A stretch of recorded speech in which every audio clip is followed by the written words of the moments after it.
Thank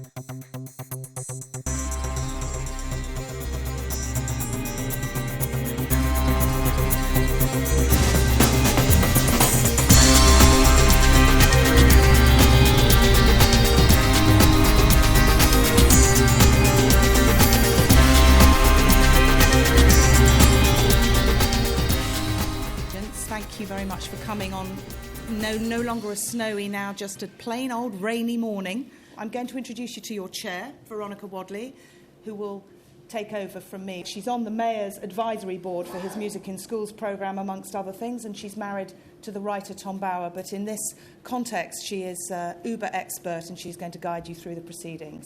As you probably all know now, it's less than 1,000 days to go before the opening of the London Olympics. It's obviously going to be a great opportunity to showcase Britain. It'll show that we can do something really, really big, really, really well. You know, the security costs, as we know, they're zooming up. In November 2009, Lord West actually said that he thought that the Olympics would be the greatest security challenge that UK has faced since the Second World War.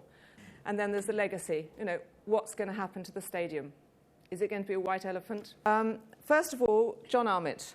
The ODA, we build the venues, we build the infrastructure, as we are the civil engineers, if you like, and the builders. The Olympic Park Legacy Company, which has just come into existence, will pick up the legacy responsibility. They're in their early days, and they clearly have a lot to do. But during the course of 2010, expect to put out their first master plan for the legacy development of the site. We've placed £5 billion worth of contracts. That's £5 billion worth of activity going around the UK economy. Thousands of companies are benefiting across the UK from this. 1,100 contracts placed by ourselves, but of course a whole series of secondary subcontracts below those top Tier 1 contracts, as we call them. Look at so many of these very large projects which have gone on in the past. People criticise them at the time. They provide long-term opportunities, and in this case, massive regeneration for London. So I have absolutely no doubt that this is something with which we will be proud of for a very long time to come. Thank you. You get on the Jubilee line at Westminster, every stop you take to Canning Town, people live a year less. They die earlier in my borough. And every stop's £1,600 less income. That's a national scandal. Biggest area of non-employment in Europe is in the 5 Olympic boroughs. How serious are we about it? Because anybody can say, hey, I'll do tons of good stuff. You ever heard a politician say, I'll do lots of good stuff, and then doesn't deliver? Well, it doesn't happen in Newham, but it happens elsewhere, I understand. If we're serious about transforming, we've got a park, it's going to be a great park. Who's going to run it? Is it going to be Lee Valley Regional Park, with people run by people from Essex and Hearts, or is it going to be a royal park, which it ought to be if we're really serious about transforming the East End? That will see whether or not the Olympics has actually made a difference and that the pain was worth the gain.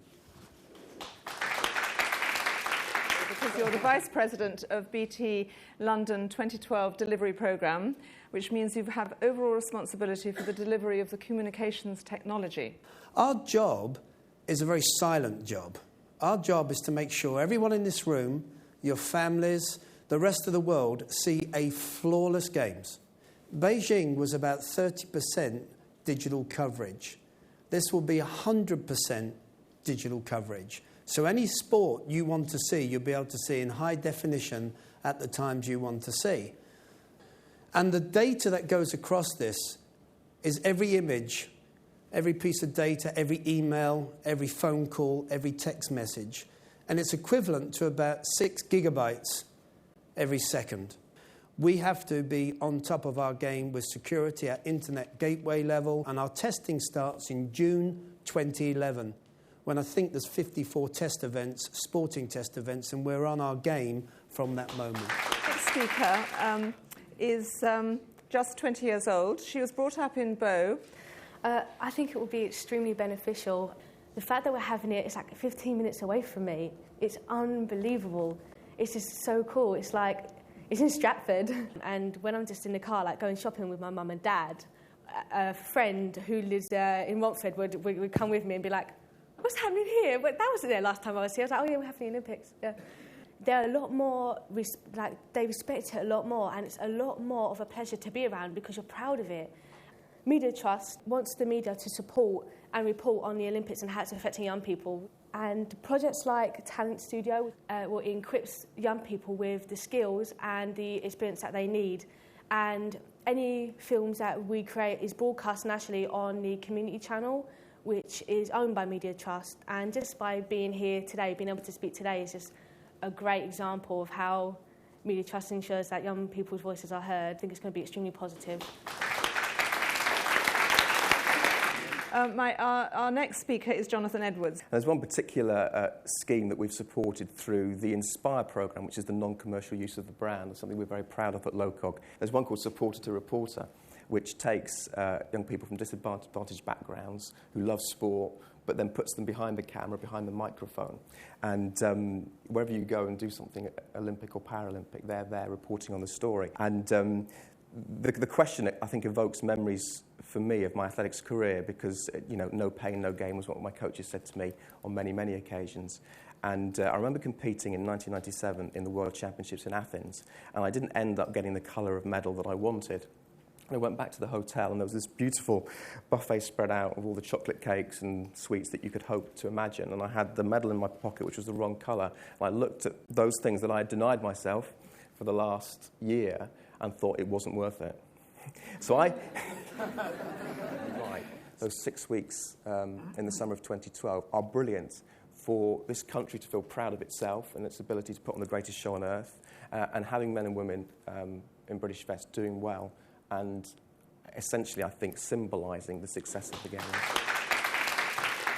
Olympic Games don't actually create legacy. They create a wonderful sunrise and a very short sunset, as somebody said. And this country is terribly skewed towards football. That has increased in the last 20 years or so. And I don't see that aspect of it changing. It's only now that legacy plans are being laid, whether by 2012, after 2012, those facilities would be properly used or not, is a very, very debatable proposition. You go around Sydney, you go around Athens, you go around even the Bird's Nest in Beijing, perhaps the most iconic Olympic stadium created, and they're not being used. We'll have wonderful games, and Britain will be high up in the medal stable. I have no doubt about that. But at the end of it, whether it'll change the way we treat sports, the way in school sports, for instance. I mean, it's very interesting statistics. In Beijing, 32% of our elite athletes came from private schools. That we'll have the great games, but we won't have a great change in the way we look at sports generally. I am very apprehensive, actually, that anyone will now come to take the stadium. Please tell me I'm wrong. It's all very well to say we need an athletic stadium, but athletics anywhere around the world doesn't make money.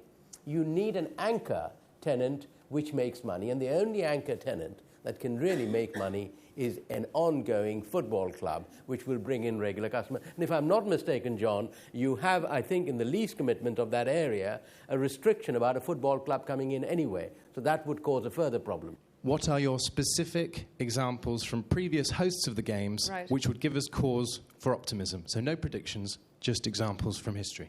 It's still early days, but I would say that the Paralympics in Beijing had an incredibly positive impact on the way disability was viewed in China. And okay, we'll have to see how that plays out. What's the one thing that the panel would like to see written into the election manifestos that will really make a difference, that game-changing aspect that Miha has talked about, to the most disadvantaged communities across the country? Using public procurement to drive the training agenda. And a recognition that money and support and resource should be put into that area. Sporting activity over a continued period is a lasting legacy of this game. So I'd like the government to put more money and more structure around it, especially in the secondary school education area. Thank you. Maria? Yeah, I agree with these guys, especially with schools and with and just the awareness of sports and disability activity. I think that's what I think would be cool about it. And physical literacy testing in schools, we test academically, and of course schools have to focus on it because they have to pass the test. If we're going to take sport and physical activity seriously, we maybe need to think of actually ways of measuring that as well, so it is around school sport. I would like to see a cabinet minister of sport. That is what I'd like to see, as a firm resolve that sports matters, and there's a heavyweight person and a heavyweight department to look after sport. Good.